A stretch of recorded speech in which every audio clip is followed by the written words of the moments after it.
Hi, my friends. Today's story about the lion who owed the rat. A tale of big and small heroes. In this magical tale, a tiny rat named Timmy bravely helps the mighty lion Roarin escape a hunter's trap, teaching us that even the smallest friend can make the biggest difference. Whether you're snuggled up for the night or enjoying a cozy storytime moment, this jungle tale is sure to delight. Little Toto was having trouble falling asleep. He tossed and turned in his bed, but all the stars seemed to have vanished behind some big dark clouds. "Are you all right, Toto?" asked his mother, nudging him gently. "You haven't fallen asleep yet." "I can't, Mama," Toto whispered back. "My eyes are open, but it's too dark to see. And without my trusty flashlight, I'm too scared to drift off into dreamland. Oh, if only Grandma Tilly were here. She always knows how to help me." And just then, who should appear but Grandma Tilly? Wasting no time, Toto grabbed his flashlight and raced to his grandma's house, where a new exciting adventure was already waiting for him. Welcome to our channel, the place where your kids can have fun while learning amazing things. Before we start, don't forget to subscribe to our channel and click the bell so you won't miss any of our new videos. In the village of Little Creek, deep within the lush green meadows, lived an enormous lion, whose mane reached all the way down to his paws. He was the mightiest and most fearsome predator in the whole jungle.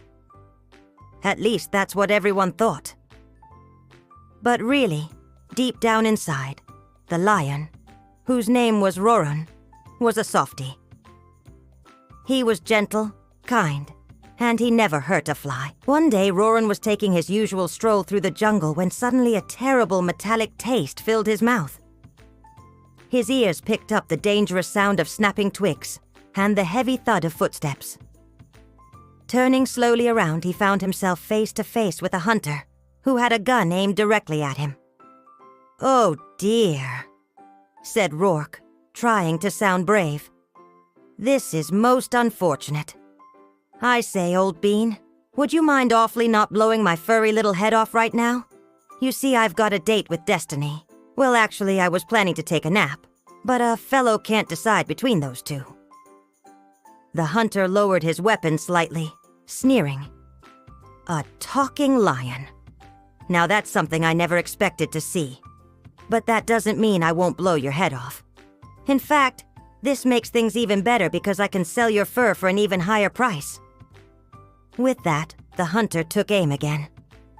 But just before he could pull the trigger, a tiny rat swiftly darted out from under a nearby bush and bit him on the hand.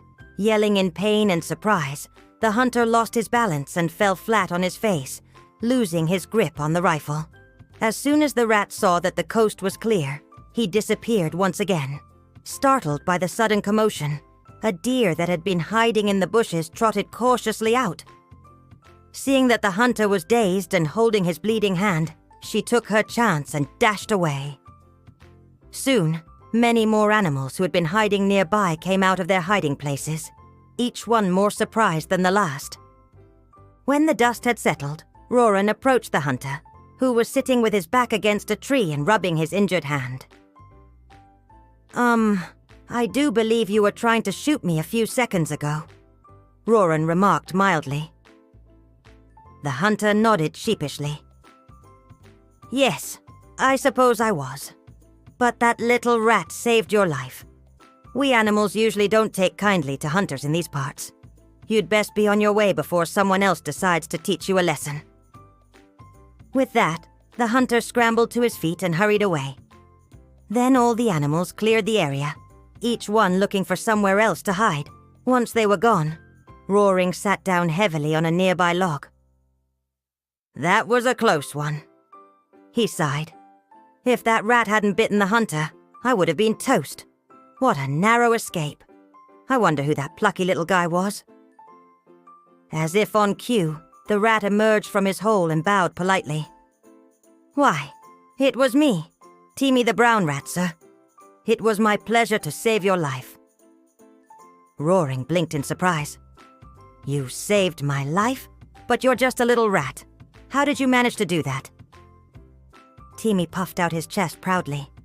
"Well, you see, I live over there. And when I heard you talking to the hunter, I knew I had to do something. So I scurried out and gave him a little nip on the hand. It wasn't very hard, but enough to distract him. Then he fell over and everything worked out for the best, I suppose." Roran shook his head in amazement. "I had no idea rats were such brave creatures. You've shown remarkable courage, Timmy. But why? Why did you risk your life to save mine? You didn't even know me." Timmy shrugged his shoulders. "I don't like hunters. They're always going around killing all the other animals, and generally making a mess of things. Besides, saving your life was really no trouble at all. After all, you didn't even notice I was there, so I didn't get into any trouble." Roaring couldn't help but laugh. "Very well then, let's shake on it." He extended a giant paw and Timmy shook it with all his might. "Friends forever," Roran boomed. Timmy beamed. "Friends forever," he squeaked. From that day forward, the mighty lion and the tiny rat became the best of friends. They spent their days hunting for yummy food and playing with baby animals. And whenever they went anywhere together, everyone stared in amazement. "Look at that tiny rat perched atop the lion's head. How adorable," a parrot squawked. "It's amazing to see such an unlikely pair getting along so well," commented a wise old turtle. Meanwhile, Timmy and Roaran paid them no heed. They were too busy enjoying their unique friendship. After a while, the two friends decided to go on an adventure to the neighboring jungle. "I've heard there's lots of delicious food there, and I simply must try some," Timmy explained. "Sounds like fun," Roaring replied. "Let's go." And so they set off side by side. But after walking for a little while, they realized they were being followed. At first, it was just a few curious onlookers, but soon there were dozens of them, all staring and pointing at the odd couple. "Hey, get your paws off me!"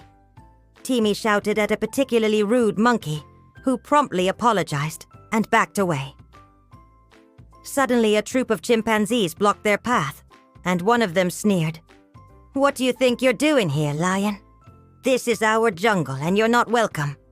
Roaring tried to remain calm. "I don't want any trouble, so please let us pass." But the chimps refused, and soon they began throwing sticks and stones at Roaring, who swatted them away with his massive paws. "Stop it, you little monsters! I won't stand for this sort of behavior!" he roared. Timmy watched anxiously as the chimps closed in on his friend, and suddenly he scurried up a nearby tree and chattered loudly. "Hey, chimps, look what I found. A baby chimp. And guess what? It looks just like you." The chimps stopped their attack and stared in disbelief. "Really? Where?" "Right here," Timmy replied with a grin. And just then, a female chimp came rushing over, calling out, "Where is he? Where's the little one?" "Here you go, Mama Chimp," Timmy called back. "Now please take care of him. He needs a mother to look after him." The chimps looked at each other in dismay, realizing that they had left their baby behind during the fight with the lion. "Oh, thank you," the mother chimp cried, cradling her little one. "I was so worried. I couldn't find him anywhere." Then, as if suddenly remembering something important, she added, "Oh, my apologies, mighty lion. We didn't mean to cause you any trouble. Please forgive us." Roaring waved his paw dismissively. "It's all right, really. Just let us pass." "Of course, our deepest apologies," the chimp leader said, bowing. "We'll never bother you again. Please excuse us." And with that, they all scattered into the trees, chattering loudly. "Well, that was awkward," Roaring said with a sheepish grin. "Yep," Timmy agreed. "But at least it worked out okay in the end. Now let's go get some food."